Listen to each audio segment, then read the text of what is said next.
First Step.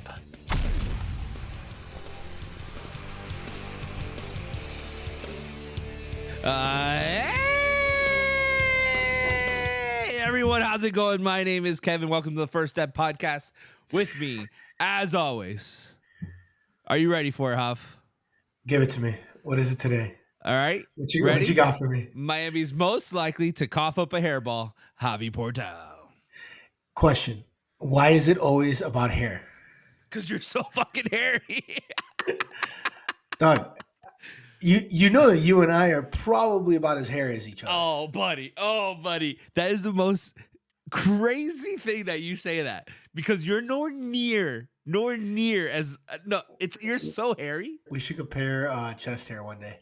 One day, this is where we could do it right now. I'll do it right now. Let's go. I'm not losing this. This is you're so hairy. How many subscribers do you think we'll lose? So many. Let's just take our shirts off. Oral gain, or maybe. Hey, listen. Or we'll There's gain. a freak. There's a freak for everyone, dude.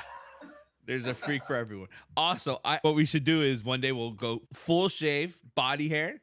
We'll put it on. We'll weigh it together, and I guarantee you will like triple the amount that I have. Damn, you think so? Triple? Dude, I like zero doubt in my mind. Dude, you're so hairy. Man. You got that beard's pretty thick and nasty there. Minus the beard. We'll keep the beard on. I'm saying neck down. Neck down? It's disgusting. You're disgusting. You've never seen me naked. I don't want it. And no one's seen you naked. I don't think you've seen yourself naked. It's just fur. It's like a small grizzly bear. I don't think anyone wants to talk about how hairy I am when I'm naked, Kev. Nobody wants to talk about it. All right, let's go. Let's get into some things people actually want to talk about. Buddy, let's talk about the Florida Panthers. Game 5. We took the L. Talk to me. Buddy. How you feeling right now? I don't want to say I'm not feeling nervous, but we got a fucking series, man. Can I tell you something? It's go time. Okay, look, after last night, Yeah, very brilliant. I was in a bad place. All right, You didn't want to talk. You didn't even talk to us at all in the group chat. Zero. I didn't like. We start. So let's get into the game. We start the game. We look good at the beginning. Right? First period. We're talking first period. I'm talking first 5 minutes of the game. Okay. We look good. Then we get a power play. I'm like, okay, here we go. We're going to get a power play. We've controlled momentum. We're really going to take it to them here. Maybe get a quick goal, 1-0 lead. And all of a sudden, you saw what happens. Bad turnover by Banter. They turn around. They get Brown, another shorthanded goal by him. That's That what.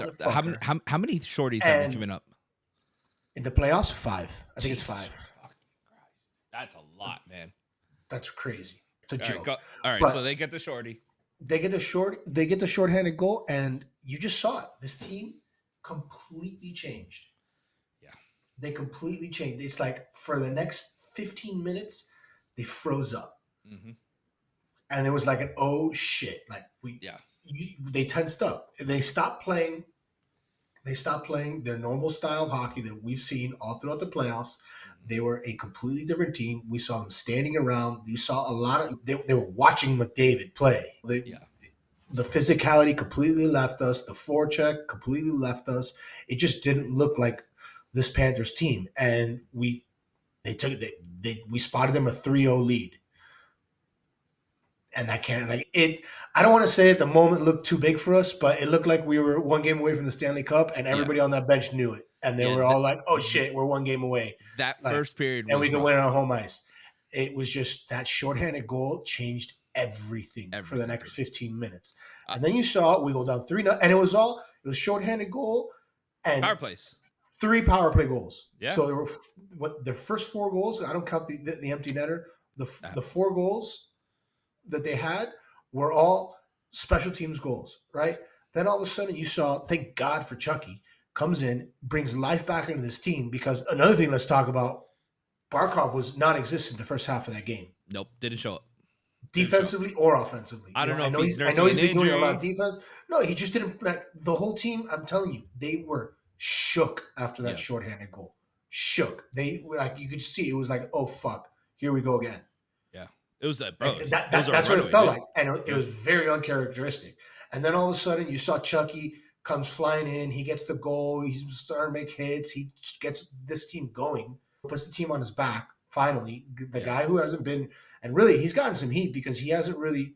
We've played well and we're up 3-0 in this series. He's been quiet this series. Yeah, he's been quiet this series, and he was quiet towards the back half of the New York series. So I'm wondering if there's something there. Maybe he's just tired, but then I guess not, because then we saw it here. The guy just flipped the switch, snapped out of it, got the goal, started throwing some hits, really changed the momentum of this game and flipped. And if you think about it, I think they scored 4-1 it was like the 15-minute mark of the second period. Mm-hmm. 45 seconds later, we get the 4-2 goal, and once we got that goal, it was Panthers. We it was kept Panthers. going, and it really Panthers after we got the Chucky goal, the first one, we were controlling the play. But then you saw we got that power play. Power plays are killing us. I don't know what it is. Do you think the refs were a little shaky? I felt like Edmonton was getting. Anytime you had a close call, and I don't like saying that the refs were biased in this one because you don't see that a lot in the NHL. It's not like the NBA or something like that where you start seeing calls. I don't know if they're calling everything. It was, and maybe this is just my bias, but it's really one of the first times that I've noticed where I was like, man, I feel like fringy call for the Panthers, they're eating the whistle, and every fringy call for the Oilers, they're getting the whistle. Yeah. So I didn't like that. Like you saw the embellishment penalty that they gave on Chucky. That made it 4-4. Things like that. Who was it? Barkov got like a soft hooking penalty. That's that he got. I think it was the first penalty of the game that we had. The first power play goal they had. The Barkov one? It was the Barkov penalty, and it was a hook. They called him for hooking, and when you look at the replay, maybe in another game, another player kind of thing. But this game, this player, this Stanley Cup Finals, how physical it's been, like that was a ticky-tack call at the beginning of the game like that to give, especially on Barkov, where I'm just like, and I saw a few of those, and I'm like, man, it's just these people. Like, is the NHL really trying to get this back to fucking Edmonton? Like they really don't. They're trying to squeeze at least one more game out of this. I got that feeling. I got that vibe. I don't want to say again. We could put on our aluminum hats here. Call it. I'm not saying that's what decided the game, but we did see that the Panthers only scored. The Panthers only got scored on when they were in a special team situation. Shorthanded was inexcusable. I don't want to take away the game from the Oilers. The Oilers played a hell of a game. McDavid, he really showed his colors. He really showed why he's one of the best players on ice. You knew that Edmonton was going to do that though. This team they say it themselves. They're better when the backs are against the wall. Yeah. It happened in the Dallas series. Remember, they were getting smoked in that one also. Yeah. And they finally, I think they won that. They had that one game. I think it was game 4 or something, where like this one, where they exploded and they took over the series from there. I'm not saying that's going to happen here because I think the Panthers are a different animal, but I definitely think that you can't take anything away from them from last night's game. They did play good, but I do think that the Panthers spotted them, that 3-0 lead at the beginning, because that was that's probably the worst 10 minutes of hockey, 15 minutes of hockey I've seen this Florida Panthers team play in, taking away the second half of the game last week. They got away from us because once it got out of hand, these guys are they're not trying to get hurt. They're trying to survive. Yeah, exactly. They're just trying to get through the game, be professionals. Let's go to game 5. But last night, that was like the worst I've seen this team play in the playoffs. But I'm not concerned because we saw after that flip, if you think about it, we won the second half of the game 3-1. Yeah. 3-2. I was about to say that. 3-2 if you count the empty netter. Yeah, the only reason I'm not scared about it is exactly what you're saying. I think from middle of second period, 5 minutes in from the second period, 15 minutes in, it was a completely different team. The Panthers looked like themselves. Chucky, what we're saying, he put that team on top of his shoulders. He was touching the puck everywhere. You saw that save he did at the end. That save that he did at the empty netter, dude, that was super impressive. I know Connor McDavid just popped it in at the end, but that's hustle, dude. Like he went net to net. And here's my other thing, whatever, he scored the empty net. There was almost no time left on the clock anyway at that point, but he does save the empty net. And this is what I go with, where I saw this a lot from our defense not looking as sharp. I think that Kulikov and Ekman-Larsson didn't have good games, and we saw them in the second half because Maurice changed up the lines. He changed up the forward lines. He put Verhaeghe back on with Barkov, and he put Kulikov and Ekman-Larsson together, who weren't playing together before. They weren't playing together at the beginning of the game. And you saw I saw them get beat multiple times, but on that empty net goal, you saw Chucky makes a save. If you watch the replay, Ekman Larson is there, and I know McDavid's fast, but he's right on McDavid, and Chucky saves the goal, and Ekman Larson does just this big loopy turn away, just into the corner. I don't know if he thought maybe the puck went in or what, and McDavid just does a quick turn, grabs the puck, and scores on the empty net. Those are the kind of things like, dude, if you're coming in, you're chasing the puck down, Chucky's killing himself to do it, you better fucking kill McDavid before you let him touch that puck. Hit his stick. Do something. I don't care if you get a penalty at that point. That way, 20 seconds left in the game. Whatever. Do something. Yeah. But still, and that's not the effort that we've seen from this team. Like, it was little things like that. And we saw that in those 10 minutes, 15 minutes at the beginning of the game. It was uncharacteristic. But you know what? At the end of the day, look, we're closing this out, baby. We're closing this out, baby. We're in the Stanley Cup playoffs. We won 3 in a row. They won 2 in a row. This is a fucking war now. We are in a war for the Stanley Cup. This isn't going to be a cakewalk. I think the first 3 games, maybe the national media was a little quick. Everybody was crowning the Panthers as dude, this is over. They look so good. And even after game 4, everybody was still like, oh, it's fine. They're coming back to Miami, Florida. They're coming back home. They're basically crowning us. And it's just, I think it's not the case. I don't want to say it got to our head, but we got a fucking series, man. We got a war. I don't know how else to say it. I'm trying to be as positive as possible here. We're super biased. We're Florida Panthers fans, but we're saying we're going to sweep them. We're saying we're going to draw them in 5. Truth is, Oilers is a great team. Most people had this going into a 6-7 game series. Yeah, most people had this a 6-7 game series. We're right where we're supposed to be. I'm not gonna stress about it. I'm confident that we're gonna win this.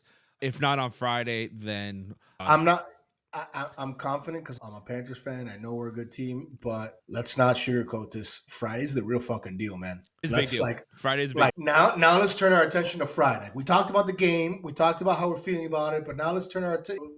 Yesterday's game. Now let's turn our attention to Friday. I think Friday's going to be a lot of fun. We have Friday this is going to be special for the Panthers fans. We've never been in a game like this. We're in the Stanley Cup Finals. In Canada. In a close series, back to Alberta, on the road. Like, think about the Panthers fans have been in 2 Cup Finals. We've gotten smoked in both of them. We never had a chance. We really didn't have a chance. Yeah. We haven't even been in a series like this, a Stanley Cup Finals. That's just like an all-out war, which is what this is going to be. And we haven't even gotten an overtime game.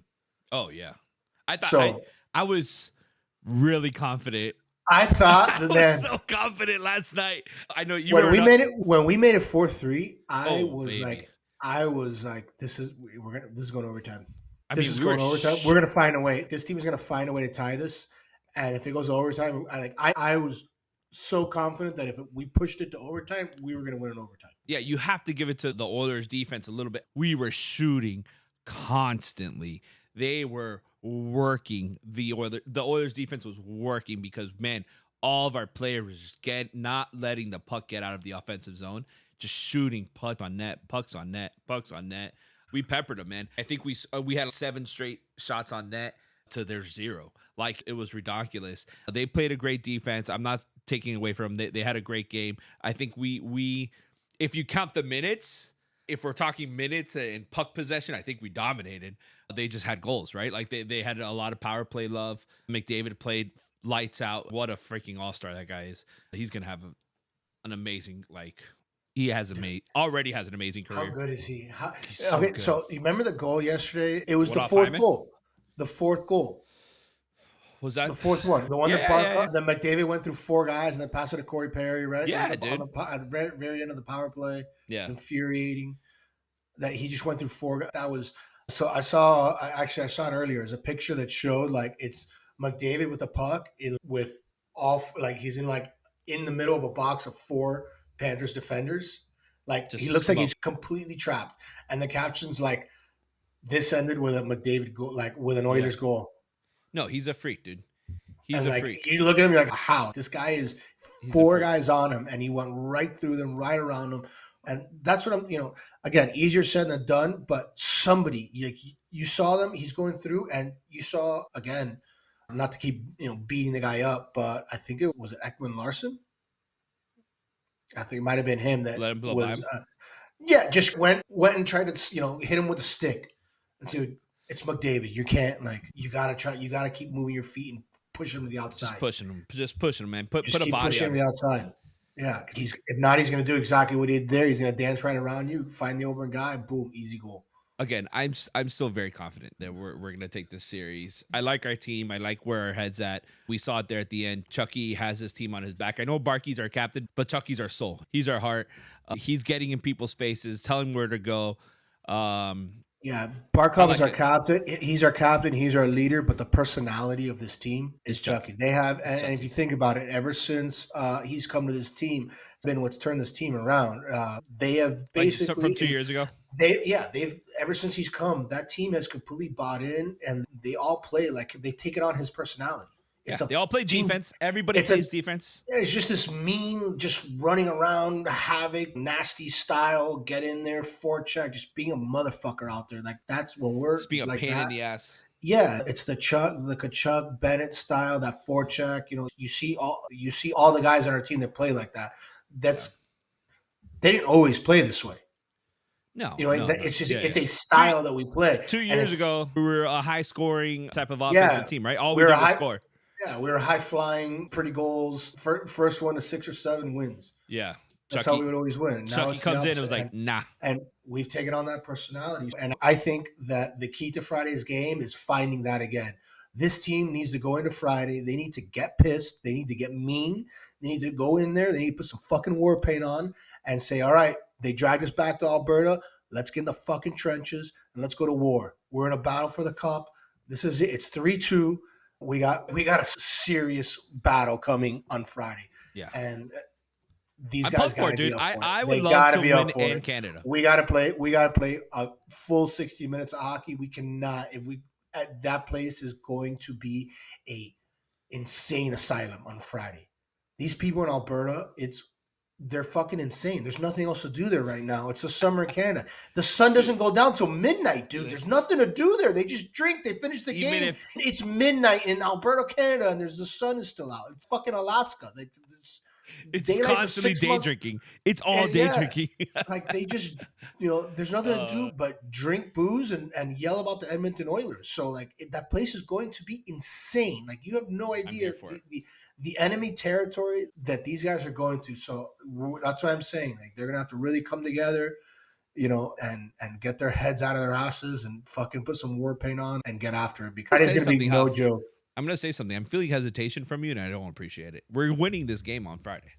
We are, but I'm telling you what we need to do. I'm telling you what this team needs to do in order to win this game, because we haven't done it the last 2 games. We've come out fucking flat. We have not come out with goddamn war paint on, ready to go. Listen, I have to say something. I think the reason why we came out flat, you're not gonna like this. We came out flat last night because we had Jackie Boy hitting the drum. That was soft, dude. Oh, I thought that was no, come on, dude. Poor dude. I thought that was a lock of the year, but man, poor Jack. Come on, bro. He doesn't have the juice to hit the drum. He doesn't have that. Maybe 20 years ago, 30 years ago. I love the Golden Bear, but man, dude's 90. He looked old. Golden Bear looked like a golden chip, dude. He did not look good, dude. He's like, man. No, dude. Dude, McDaniels went in there and ripped the drum, dude. What's the name? Who else did it? Who's the other guy that did it? The second game 2. Oh, I don't remember. It's not coming to me, man. It's pissing me off. But they came in, they were I didn't see slamming. Game 2. I didn't see the drum. Oh, it was beautiful. You go in there, Jack's there barely hitting it. The crowd wasn't into it. You could tell the crowd wasn't into it that first period. I barely heard the crowd. When Chucky made that goal, that's when things started getting loud. Well, the crowd was into it for the first 4 minutes of that game. We were buzzing. Sure. Once they did the shorthanded goal, that place sounded, dude. I think the announcer said it. He said it after that first goal. He goes, "This place is a church right now." Yeah, it's too quiet. It was dead silent. The place was. I'm telling you, that shorthanded goal was such a killer for the biggest kick in the dick for this Panthers team. And here's what they're gonna have to figure that shit out quick, because you can't have those you can't let a goal up and be like, oh man, because fucking Friday's gonna come around and Edmonton is gonna be flying around out there to start that game. Yeah, the fucking drunk Albertians are gonna be going nuts. Albertians. I don't even know. Yeah, what do you call them? Canadians. Canadians. Just call them Canadians. They're Canadians. I'm pretty sure all Canadians would hate us saying that. They're foaming at the mouth. I'm ready. Let's fucking Here's go. what I'm thinking. Game six. We come in hot. We're gonna be fine. I feel like this team knows that they're in a little bit of a corner here. We're not a soft team. We have good heads on our shoulders. We have really smart players, really experienced players. This is what Verhaeghe's third Stanley Cup.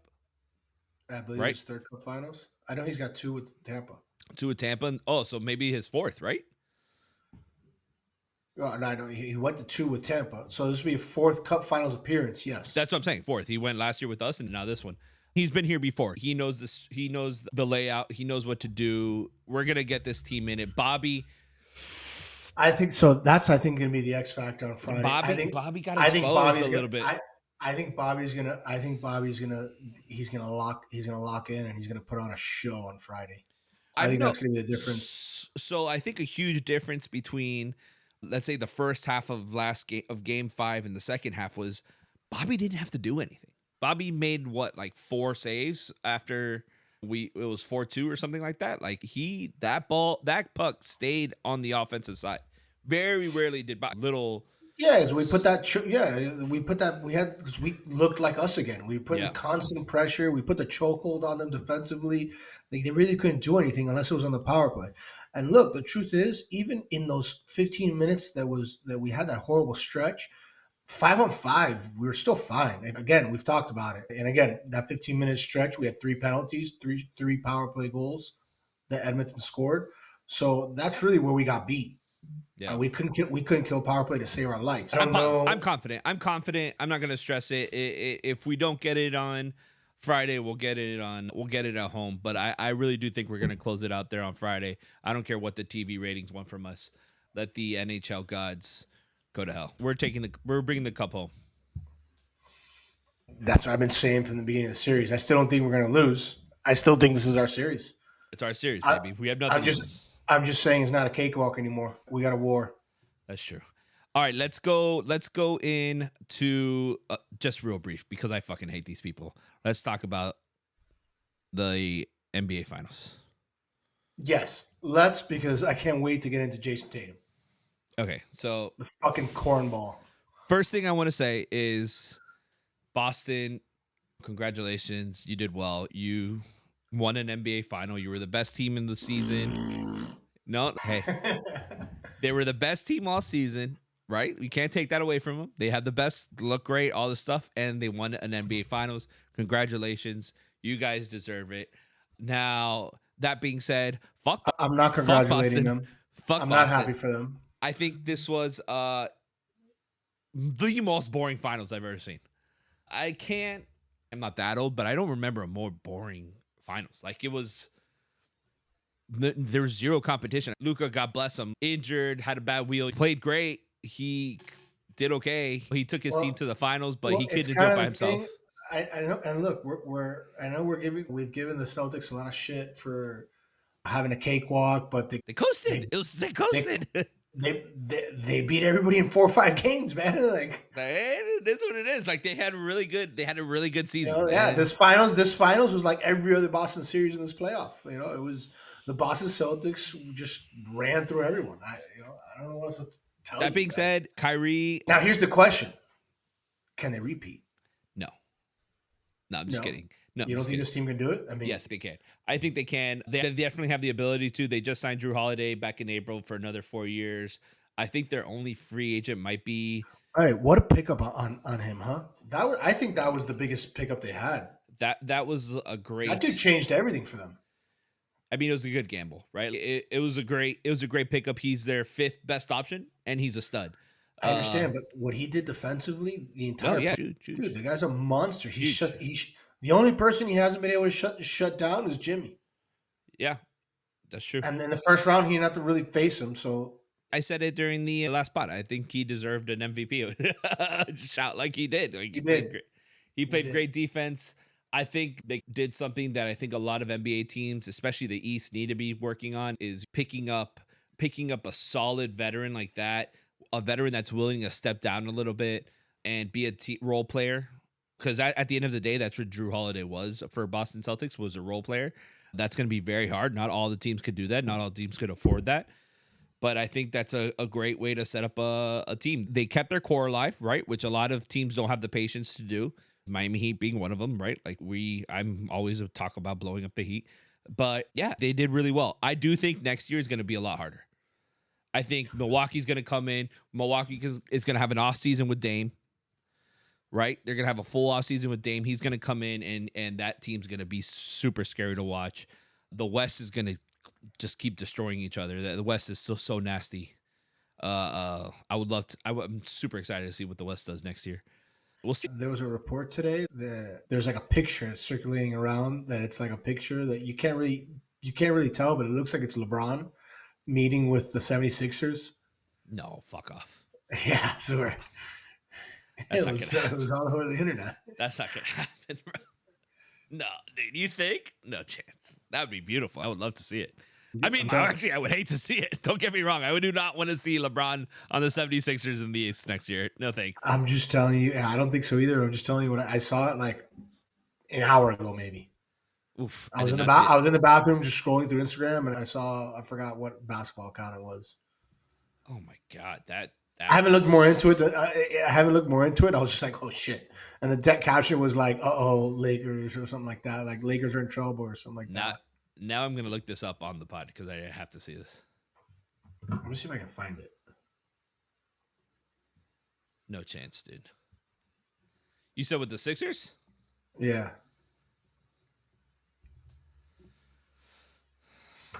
Oh, shit. You saw it? No, whatever, dude. I don't even want to open up that can of worms. No, that's not going to happen. I'm going to say it here. It's not happening. I'm putting that in the world. Well, I just threw it out there because we were talking about the East and how you think the East is going to be stronger. I was like, that'll really change the East. Yeah, I do think the East is the same thing. We were saying 76ers, healthy Joel Embiid. Hopefully, God willing, the Heat do something and pick up somebody that could help us out. Help out Jimmy, help out Bam, help out Tyler. Get rid of Tyler would be great. But here we are. Again, Boston did great. I think Kyrie's a fucking joke at this point. For you, Kyrie is people argue about him being the most skilled basketball player with a ball in his hand. That's all great and that's all fun, but dude, where the fuck were you last night, dude? You were a non-factor. Again, is that Kyrie's fault or is that a testament to Drew Holiday? No, bro, that's a fucking Kyrie fault. I'm sorry. He was nowhere to be found. Nowhere. On offense, on defense, the bench. On defense, dude? Come on. Kyrie, bro, nowhere. No, Kyrie and Luka play defense? Get out. That's what I'm saying. If you're not going to be on one end, at least be on the other. And he was just... Right, but that's what I'm saying. Is it a testament? Is Kyrie disappearing? Or was Drew Holiday just shutting him down like he did everybody else? It was Drew. It was the Jays. I don't fucking know, man. Let's talk about the Jason Tatum, Jaylen Brown situation here. How do you feel about that MVP vote? I want to talk about Jason Tatum and his like just how cringe that guy is with his. Have you seen the stuff with his celebration? I mean, cringe or I don't want to say cringe, corny. Dude, I saw a top 5 list. Top 5 of Jason Tatum celebrations. All 5 of them were non-original. That's what I'm saying, dude. It was like the Kanye one, the Kevin Garnett one. Dude, what were the other ones? Steph Curry, the Kobe. Come on, bro. Just do one. Just give me one. Just give me, I don't know, flop, do the worm on the floor. Do something else. Anything else. You can literally do anything. Anything else. The guy's on the top of the world and he's still a fucking loser.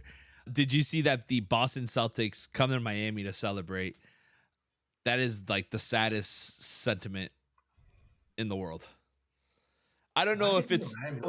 I can't believe they come to Miami to party and they don't go to... Don't get me wrong. I could believe that they come to Miami to party. Yeah, I don't blame them. If I won a championship, I'd come party in Miami. It's either Vegas or Miami. You know, but, I'm picking one or the other. Dude, go to Boston for a few days, for a week at least, right? Like, you got to be kings over there. I guess, whatever, it's Boston. Everybody hates Boston, but... I mean, I don't know. I guess, man. I don't like it. Where'd they go? Where is it that they went to party here in Miami? Do we know? I don't know. I know they brought a plane over though. But it didn't say where they went. No, I'm assuming a strip club. Dude, I have this. Fucking, are you hearing me? Okay, I keep like my mic thing keeps coming up. I hear you fine. Just don't touch anything. You sound beautiful, my man. I'm sorry. So, I mean, if we're talking NBA Finals, I think that was probably one of the worst I've seen. Very boring. I mean, that game was a blowout. Like I said before. That's my thing. It wasn't even. I'm moving on. Like you said, it was a blowout. It wasn't even. We had maybe one.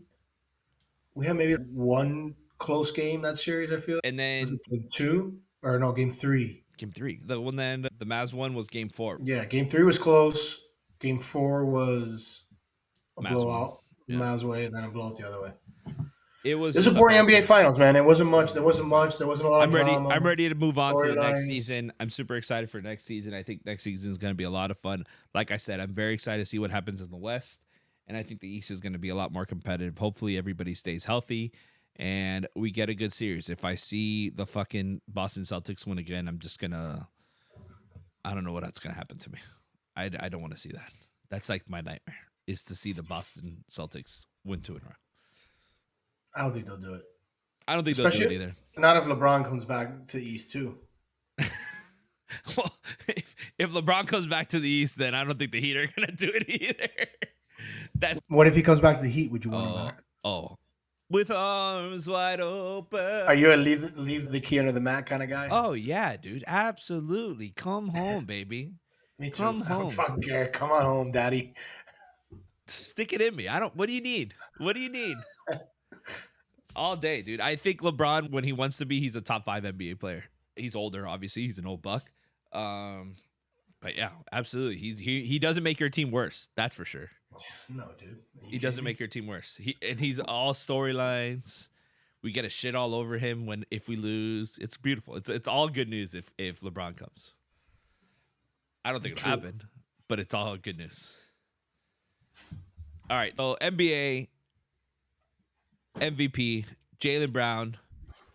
Does he deserve it? I don't know, bro. I think that series both Jays sucked that series. You're going to have to give it to somebody. I guess you give it to Jaylen Brown, but I think Jason Tatum did the best in the playoffs for Boston. Yeah, that's my thing is that. But it's a series. Yeah. It's a series award. We're talking about the NBA Finals, right? Like that one series. I don't think either one of them deserved it. They were like 11 for 20, and the other one was from like 11 and 17. Like they were awful. It wasn't good. Yeah, should have been Luka. They should have given it to a losing. It should have either been Luka or give it a fucking Al Horford for trying. Yeah, or Drew Holiday, who played great defense. Has there been an NBA MVP on the losing team? We asked that last week. I am not sure. I know the NHL's had it. Oh, yeah? I remember the Giguere, the goalie. Giguere. For the Ducks in, what year was that? 06 maybe? Jerry West was the only one. Yeah. And then in hockey, I know what happened when the Ducks went and they lost. And then, but that guy, Giguere was a freak at that playoffs. Yeah. Yeah, So it happened to Jerry West in 1969. So it's been a hot minute. Yeah. I didn't even know it had happened. Yeah.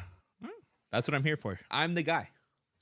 I'm the guy behind the guy. You're our stat guy. I'm the guy behind the guy. Nothing like a quick little Google search can't figure out. Yeah, I don't know, man. I don't really care much for the Jaylen Brown. This whole NBA Finals wasn't whack. Just give me the next season. Give me next season. Give me something else to talk about. Look, I already got my Dolphins hat on. I'm already rocking the Dolphins. Football seasons are coming. I'm in the Olympics in my head. I'm finishing up hockey in my head. I do not want to hear basketball. Like, basketball is dead to me. Fuck the Celtics. Yeah, I'm done with it. Fuck the Celtics. Let's move on. We needed this. We needed a good fucking U.S. Open, and we got it, baby. Boy, did we get one. We got it. We got everything we asked for. We got drama. We've got tight. Course was difficult. I think we only had, 10 guys under par at the end of the tournament. It was an incredible U.S. Open. Great U.S. Open. Pinehurst played so well. Did us beauty. It was beautiful. When you see Scotty Scheffler fucking struggling, life is good. Life is Dude, good. how about Hondo coming on the pod and giving Scotty the old jinx? He gave us that bad juju, man. Yeah, that bad juju. He gave him that bad juju, dude. I mean, he wasn't wrong. He wasn't. I know he was. It's crazy. He was crazy by his takes, but he was right. He was right. Finally, because I don't know if you look back, he's had that same take for every tournament Scotty tees up, and he's had it shoved down his throat with Scotty winning every time. I think Hondo has like a Cueto situation where he just has like this twin coming out of his belly, just giving Scotty bad juju. Do you know what Cueto is? Do you know who Cueto is? Yeah. Like the weird baby looking twin that comes out of his belly from Total Recall. That's exactly Hondo has one of those. He just got into Scotty's head. Nice movie reference, by the way. Yeah, thank you. What is it? Open the mind. Open your mind. That's what Hondo did. He just fucked up. He just fucked Scotty Scheffler into losing the U.S. Open. But, man, Bryson had a hell of a U.S. Open, played well all weekend. You can't take away. We'll get into the Rory stuff now, but Bryson had a really good U.S. Open. A lot of people are saying that this wasn't his field, that this course didn't play to his abilities. And it's true. The dude barely saw a fairway off the tee. But, man, did he recover, dude. Like, he had great shots. He got super lucky on those lies and really played well, man. Like, I can't take it from him. Yeah, look, he absolutely killed it out there. I think it was an amazing U.S. Open. I think the course was the star of the show, which is everything you can ask for in a U.S. Open. The U.S. Open is this type of major is something that we've been dying for. Yeah. Sure, Valhalla was fun, everything, but we had a 20 under winner for a major championship. That was, it felt like it didn't really feel like much like a major. This, we had the tough course, we had the drama, the leaderboard was unbelievable. That's what you want to see. Say what you want, because look, I'm the first to say, like, obviously I'm not a Rory fan. He's my villain on the PGA Tour. We all have our villains. He's mine. I know he's a huge fan favorite out there, and having him on the board was a big deal. Bryson up there, same thing. Again, another guy, not my favorite, but that guy is quickly turning into the people's champ. I would say after this win, he's the people's champ. He is, he's trying to take on that Arnie persona and have Arnie's army and the whole thing, just like he had, back in the day. And that's the trajectory that Bryson has just launched himself on. The guy look, I'm happy we got the tournament. I'm happy that we got an American to win. Am I happy it was Bryson? I'm sure as a golf fan, it was a great tournament. Personally, I wish it was another American. Me and you talked and texted. Me and you were in the group chat. I was like, dude, am I happy it's American? Absolutely. Do I wish it was 25 other ones? Yeah, probably. Yeah. I would love it. Yeah, technically I had a Cantley bet. I even had a Cantley bet going. Yeah, anybody but whatever. We're here for it. But look, let me tell you, man, Bryson was fun to watch. He won us over. I found myself rooting for him at the end. Obviously, He's going head-to-head against Rory. I found myself pulling for him. It was super fun. I wanted a playoff because I thought it would have been unreal drama having a Bryson Rory showdown.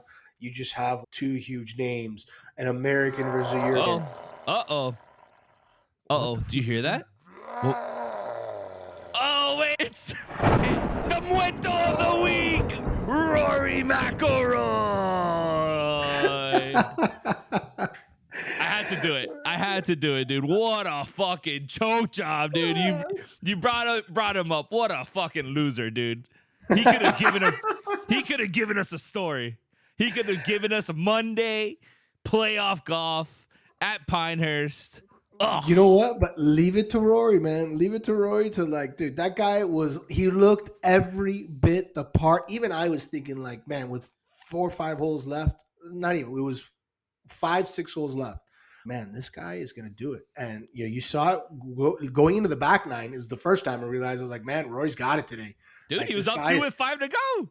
This is a different Rory. He's finally coming on a final round. This looks like vintage Rory. And I was like, damn, here we go. The guy's going to finally do it. And in Rory fashion, good Lord. What a choke job, dude. Way to just piss it away. 3 over in the last 4 holes. He bogeyed 3 of the last 4.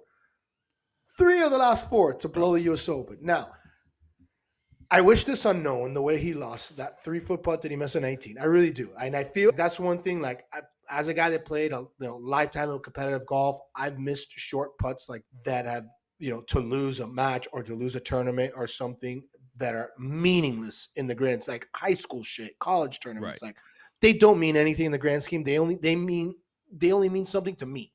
Right. And I've missed those. And to this day, I have specifically two that I can remember that still to this day got me. That I think back, I say, fuck, wow, like it's still like those things rattle you to your core. So missing that on the 18th with the U.S. Open on the line like that, I wish that on no one. I hope that's the kind of thing that can fuck you up for a long time. I don't think it'll happen to Rory. I think that guy's gone through enough. He's resilient enough. He's good enough where he'll bounce back. But that guy's in a dark place right now. And just to go through what he just went through, to lose it like that, you can't even. He had missed think about it. He had made 496 putts inside 3 feet before he missed that short little one. It was like a 2-footer on 16, 2 or 3-footer on 16. That was even worse than 18. Honestly, that was an easier putt than the one on 18. Yeah, look, the one on 18 that's a very hard putt. Like everyone wants to say, oh, 3-footer, you got to, and yes, Rory McIlroy should absolutely make that 3-footer. That is left to right with 6 inches of break downhill. Is probably the hardest 3-footer you can give yourself. Like there isn't a harder 3-footer. He was aiming 6 inches outside the cup. I understand. You take a tape measure out to show you what 3 feet. What is it? 3 feet 9 inches or something? That's 42 inches right here. I'm not even stretching out my arms, bro. I'm not even stretching out my arms. You're an animal, dude. Get out of here. The guy needs to make that putt. The guy needs to take this. I think it's completely mental at this point. I feel for him. I'm not a Rory hater as much as you are. I don't really hate Rory. I just think that dude is going through it right now, and I feel really bad for him. I don't feel really bad for him. The dude, and I would also like $2 million. I would also like to clarify that my hate stems from it's almost Ryder Cup. It's 90. Yeah, it's 95% driven from Ryder Cups. And I'm a guy I like to, in every sport. You see me out. I fuck Boston. I pick villains. Yeah. I like to have my team, my heroes, my villains, my guys, my enemies. And for golf, Rory right now is my villain. For a long time, it was Sergio Garcia. That was my fucking guy. I fucking hated Sergio Garcia. You hated Sergio. It's surprising. Ryder Cup guy, Tiger's rival. The other guy before him, Colin Montgomery. Probably before your time. British guy. Fucking hated that guy. I've always had a villain. Now it's Rory. Now it's been intensified just because of I didn't like I didn't always like. I'm okay with his live stance now. It's really more of what I'm in line with. Yeah, a little more of he's not for live, but he gets that we need to bridge the gap and unite the game again. So that's what I've always been. So I didn't really like his stance at the beginning. I didn't like how he was just standing on a soapbox during the whole thing and just whatever. I'm not going to get into it, but so that added fuel to the fire with it. But I respect Rory's game. I'm never going to take anything away from it. The guy's one of the greats. He's one of the most unbelievable golf swings. I want my kid to swing like Rory. Like I'll admit those kind of things. As a golfer, I have respect for him. He's my villain. So I'm never going to root for him. I'm never going to bet for him. I had so much fun watching the U.S. Open because I was able to pick Bryson to root against Rory. That's how I enjoy golf. But I still, even with all that, I do not wish that upon anyone. Missing that 3-foot putt. And this guy you saw it. He was supposed to play this week. He pulled out. He didn't talk to the media. He was getting ripped for talking to the media. How do you feel? I want to ask you about that. What's your take on that? Do you think you should have talked to the media afterwards? You know how you just got up and left, didn't congratulate Bryson or anything? No, I think he did. People are ripping him. No, I know people are mad at him for that. They said he was like literally peeling out of the parking lot. Oh yeah, they showed it. I saw what happened. I'm an emotional person, so I react like that as well. So I get it 100%, right? Like he was pissed off. He thought he had a chance. He didn't lose it, right? Like he just thought he was hoping Bryson was in the bunker on a tough green. He lost it though. Like that's dude went up and down. I know what I'm saying is I'm saying he didn't lose it like mentally. Like he wasn't throwing things. Yet. I would love to know on TV he didn't throw anything. That guy, you saw his face and then you saw him leave. I would love to be there. Like that guy finally gets somewhere where he's alone in total privacy. I want to know, did that guy just fucking take a golf club and just wreck his wreck his hotel room and just start breaking shit and having a rage fit? Yeah, because exactly. that's how you feel after that. Like I'm telling you, like Yeah, that's I don't blame him. so like I don't blame him. Like, look, that guy, that is this. So this is probably the biggest in his career, probably the biggest gut punch, the hardest loss he's ever had. Yeah. And this is coming from this is a guy that's had a ton of close finishes at majors, runner ups. He's had a lot of close calls. This Well, is I think for that's why sure probably the that's why I'm worst thinking it's one. so mental, right? Like it's gotta be destroying him because he played so well. He played so well on Right. And that's Sunday. my thing. I think for him, he's, man, I fucking did it. I finally, he's in his mind, I conquered my demons. That guy was walking down 18, man, I conquered my demons. I'm gonna at least get into a playoff here or win this US Open. Like, I'm right here. Yeah. And just shit the bed. My I heart mean, goes out to him. he had the whole tournament won, really. With 4 to play, he had the tournament won. I keep going back to 18, but the Dude, truth it's is, five to play. He was up by 2. he bogeyed 16, 15, 16. 15, I'm not going to kill him for that bogey, but I'm going to kill him for the bogey on 16 because you don't miss that fucking – he missed that tiny putt. And then, whatever, 17, he made his par, and then the bogey on 18. We all know what happened on 18. But I'm not gonna crucify – I don't think there's anything wrong with him not talking to the media after, leaving like that. Yeah, Like, I'm not going to hate him for that. That's fine. I think for him, probably at that point, like, he's thinking, like, I got to get the fuck out of here because I'm gonna curse. And at that point, at that point, like, being around, even if I stay and congratulate, I face the media, I'm gonna get myself into a bigger hole than not facing the media will do. Yeah. So he would have probably done more harm staying and facing the media because who knows what the fuck was going through that guy's head. He was gonna lose his mind.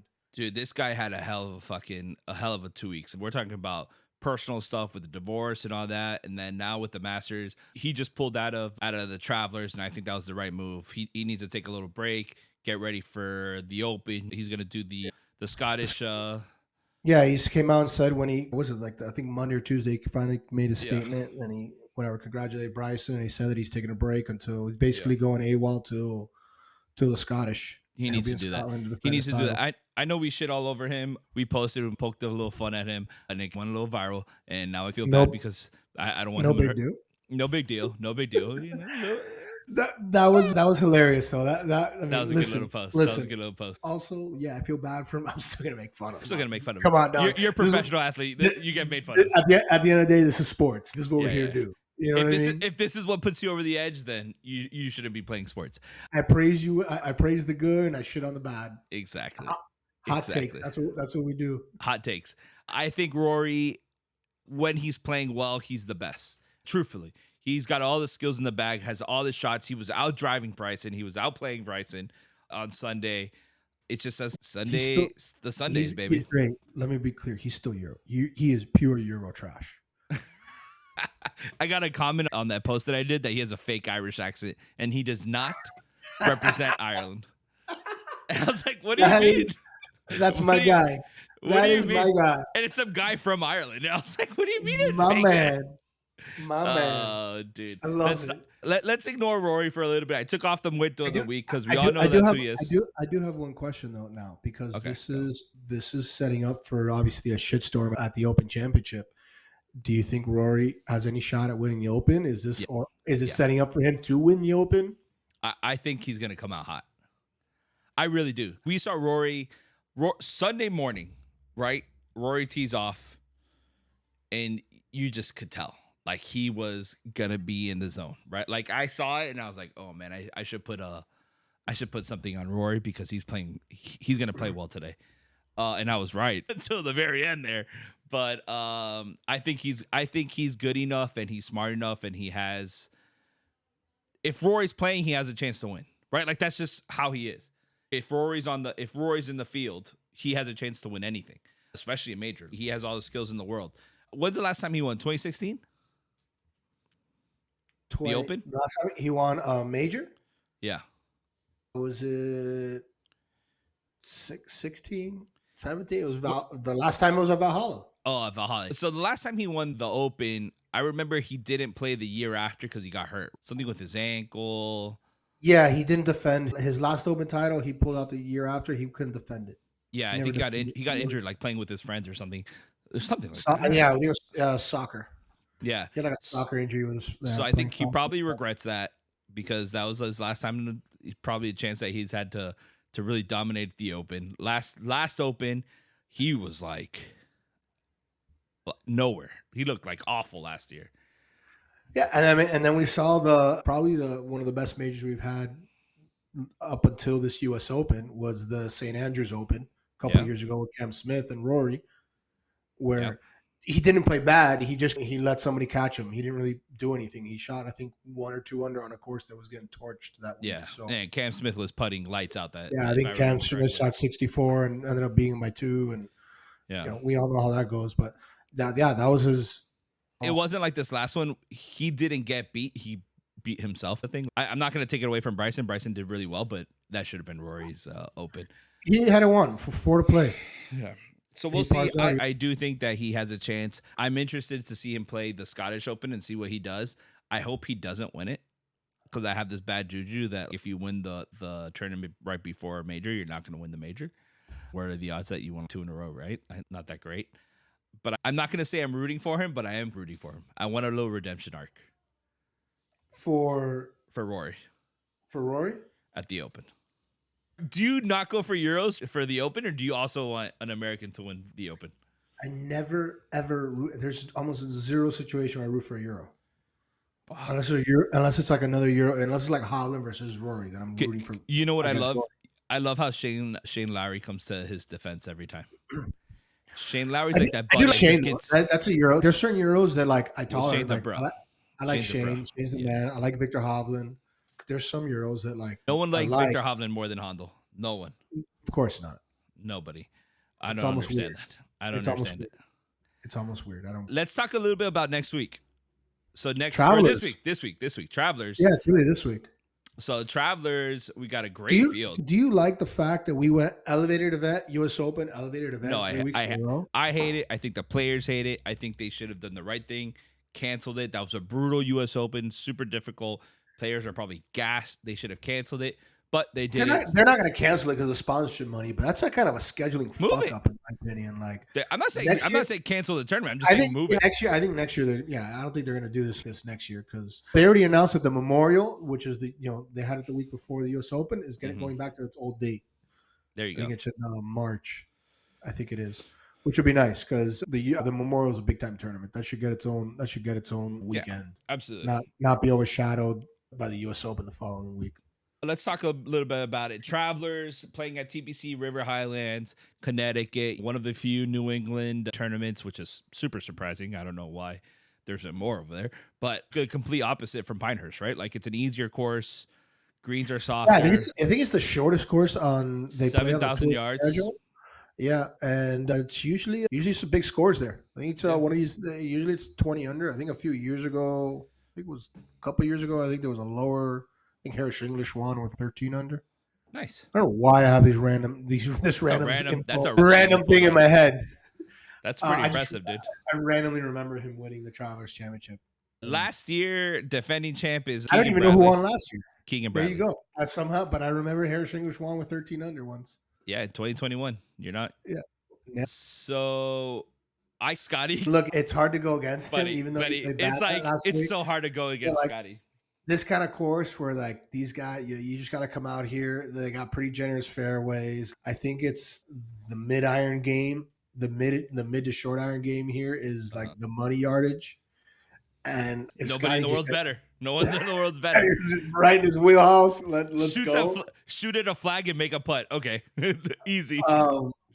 So if he shows up with any semblance of the game he didn't have at the U.S. Open, yeah, sure. I ain't betting against him. But okay, besides Scotty, let's because we already know Scotty. Winners. I'm not going to talk winners. I'm going to talk top 20, top 10 guys. You can talk. Just remove Scotty from the equation and let's go through it. Okay, I got Aberg. We already know he's a good play. I got Aberg. Great play. He's at plus 1,400 right now. Playing. Love Aberg here. That was my next favorite. Love Aberg here. I also he is that guy. We talk about Aberg. He's the future of golf. He's so good. Aberg is going to win a major so quick. It's gonna be Scotty Scheffler, Aberg, probably Xander. Those are gonna be like the Woods, Mickelson, Sergio. Yeah, but we're gonna be talking to these guys for years. I get it, but Aberg, that guy's got number one player written in the world, number one player in the world written all over him. That guy's gonna be he's coming for him quickly, gonna win a major. Yeah, he's coming for him. Who else do I like? I like Matsuyama here. I think Matsuyama's 12. So Aberg and Hideki's playing really well. Those are two guys that I like that they both played well at the US Open, which I always like that trend looking at a tournament the week after. Guys that didn't win but played really well, because that means they're playing well and they still got that like fire, because they're like, fuck, I lost, like I didn't win. Like, you want to come out, you want to play, you want to get that win now. It's an elevated event, so these guys are going to be playing. Hey, okay, cool. I lost the US Open. I can go make another $4 million here this week. Let me go win this. I went deep and I did some research and I got a little top 10 guy for you. Ready? Brian Harman. He played well here, I think, last year. 4 top 8 finishes at TBC River Highlands in the last. Why? 5. Because it's a short course. He doesn't have to. Exactly. He doesn't have to. And I'm not completely. I don't exactly remember the course that well, but it's not like it's a short course, but it's not like a bomber's. It's got generous fairways, but it's not like a bomber's paradise. No, it's got like it's got nice fairways, natural fairways. I think it's bluegrass, if I'm not correct. Yeah. Yeah, bluegrass fescue for rough. So the greens are easy. I know the greens play pretty true. They're not too fast, not compared to. Yeah, look, at the end of the day, they're gonna torch this course, especially you're getting, because remember, the Travelers wasn't always a elevated event. So now all of a sudden it's an elevated event, and you're getting all the top players in the world, and they're all coming off a US Open where they're playing a super tough course. They're gonna light this course up. Tony Finau, Morikawa, I like both those guys. Yeah, we're gonna get 20 under. And I like those guys that are going to go. That's why I like Hideki a lot, because that's a dude that, one, he's a ball striking machine. The guy's absolutely crazy with his irons, and he's one of those guys that you can easily just see him snap and shoot 64 out here for 3 days. Do you have your phone on? You have? Yes, I do. Can you pull up any sports book? And I think I'm gonna set up a parlay here. Let me know when you're ready. Give me a second. Let's go for PGA. I want top 20 finish for Hideki. We're gonna do, or not for Hideki. Top 20 finishes for the Travelers, and I'm gonna set up 3 guys. Give them to me. Okay, I want Corey Connors. Okay, I like it.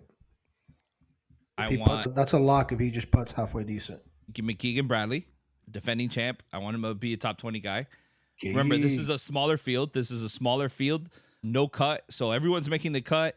70 guys or 70 guys or 71 70 guys. 71 guys.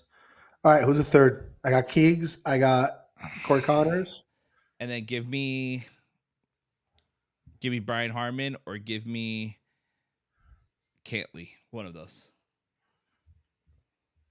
So Cantley is my third. So the 3 guys that I liked were Hideki, Berg, and Cantley. Cantley loves this place. See how much Cantley. See what does Cantley give us? What are the odds? Cantley's a good top 10 guy, probably. Sorry, I gotta go to a different book. This one doesn't let me parlay it. Oh, of course it doesn't. Jeez Louise. Hold on.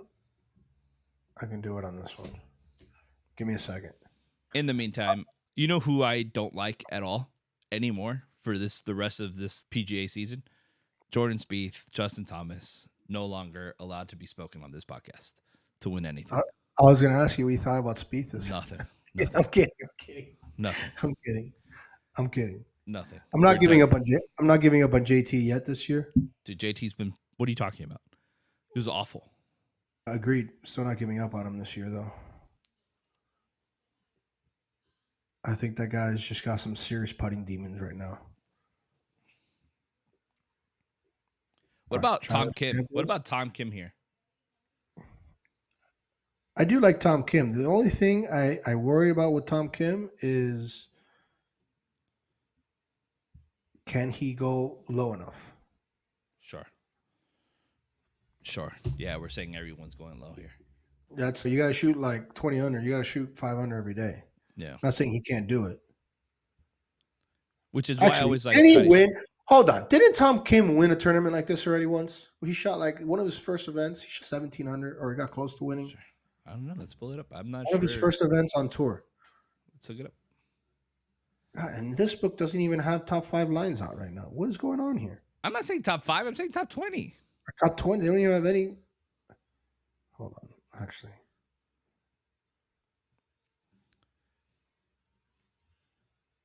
He won the Wyndham, the Shriners. No, he's only won Wyndham and Shriners. Oh, I found it. All right, top 20s. Okay, so it was. Who are they again? Brian Harm? No, it was Corey Connors. Corey Connors. Oh, Keegan Bradley. And either Patrick Cantley or Brian Hartley or Brian Harmon. I'm assuming Brian Harmon. I think Brian Harmon is probably the better odds, right? Oh, for sure. Cantley's a favorite. Brian Harmon. All right. Literally, it doesn't let me parlay top 20s. Neither of these two books let me do it. Okay, so we don't know, but if we could, that's a fun parlay to do it. DraftKings probably lets you. It's probably. I would say it's like plus something, plus 800 at least for a top 20. Aren't there even money basically to get top 20 now, right? Like Cantley, I saw this thing where Cantley shot. What do you call it? Cantley was 20. What was it? No, he shot 60 as an amateur on this course. Damn. That's what it was. 12 under? Yeah, dude. Holy moly. Okay, do you have anything else to say about the Travelers?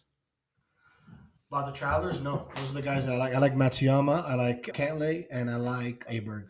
Okay, real quick, I just want to see your thoughts. What do you think about the U.S. golf team right now? Wyndham Clark, Xander, Scotty, and Morikawa. I like it. Wyndham is the only one I think that you could. I think Bryson should be there over Wyndham. Should be Bryson, right? It should be Bryson. It is what it is. I'm not gonna. That's just the world we live in right now in golf. Hopefully they figure it out soon. Dude has 2 top 10 major.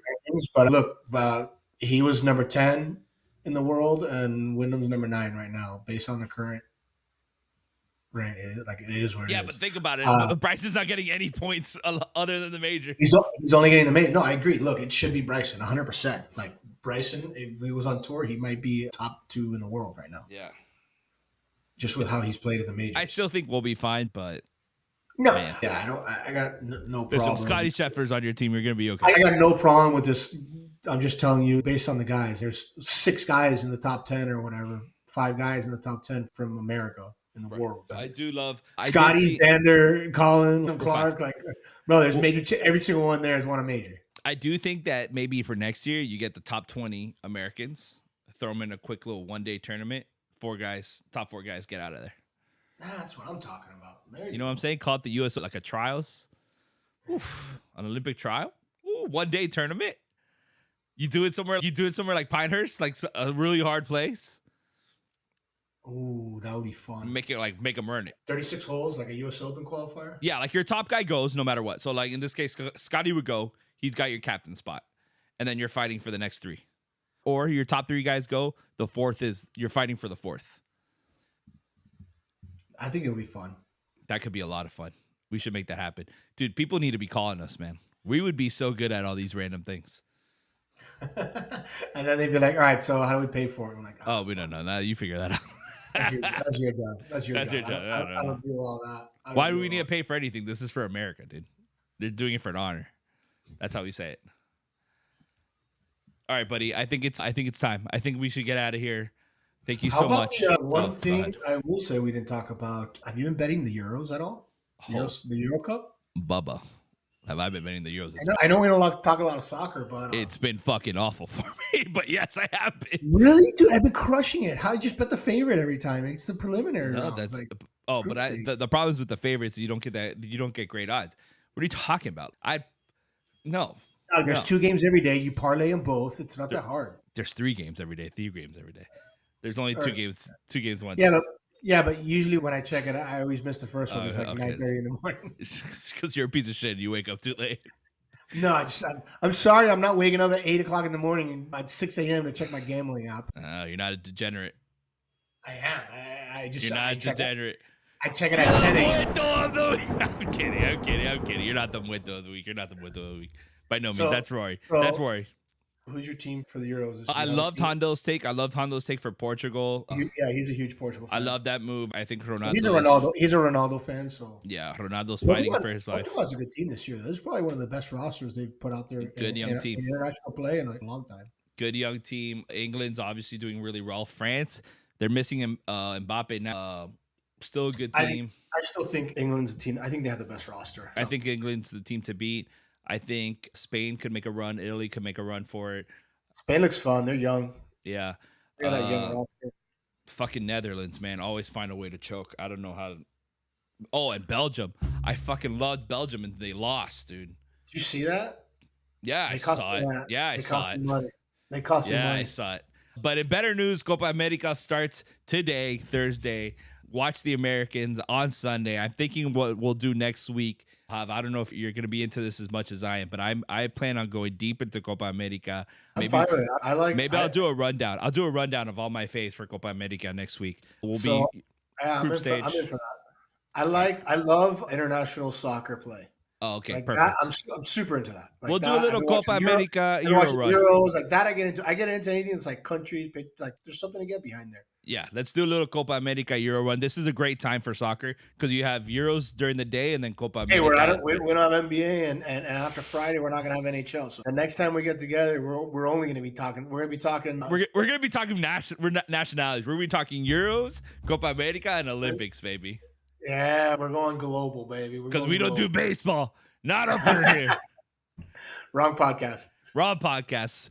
Go somewhere else. No, we'll talk about. We're eventually gonna have to talk a little bit about baseball, but not a lot. Not a lot. When I have nothing else to gamble on, I'll start watching baseball. And you got to get those Nerfies, Yerfies bets. Those are the only fun ones. That's it. Because they're done. They're so fast. Yeah, 30 minutes, you're done. Not even. Like in 10 minutes, depending on the inning. They're so fast. It's true. All right, buddy. I love you, man. Hey, let's get out of here. Have a good one. Thank you guys so much for listening. We appreciate it, guys. Thank you so much for liking and following that last post we did. You guys killed it. Make sure you like and follow and subscribe here. This is going to be mostly where we get stuff. You'll see a lot of postings from us on Instagram, on TikTok, on YouTube. And yeah, that's it. Anything else, Huff? Like, subscribe. Thanks for listening. And Cats and Six. Cats and Six, baby. Let's go. To the moon. You've been listening to First Step. We told you we don't take this too seriously, didn't we? I'd say we've proven that. Yes, we love sports, and we love sports betting. But we like the funner side, not the stuffy side. We hope you had a blast like we did. If so, make sure to like, rate, and review. We'll be back soon. But in the meantime, find us on Instagram and TikTok at First Step Bets. See you next time on First Step.